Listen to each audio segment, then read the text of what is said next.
just going to talk a little bit about coconuts today. There is a tender coconut, so we can get coconut water from it, and also tender flesh of the coconut. So that looks like this in a can.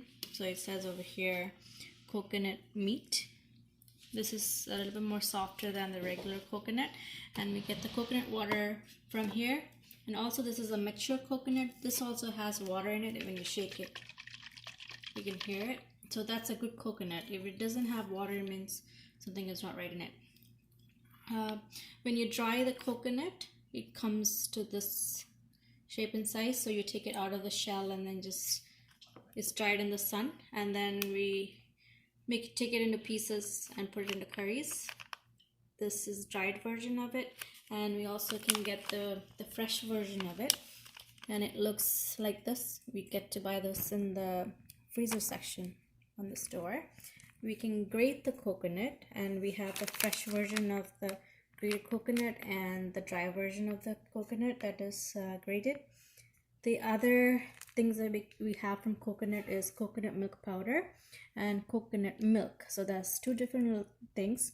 Coconut milk powder looks like this. We actually will add water to this and put it in the curries.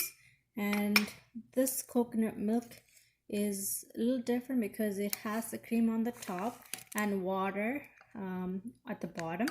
So its consistency is a little different.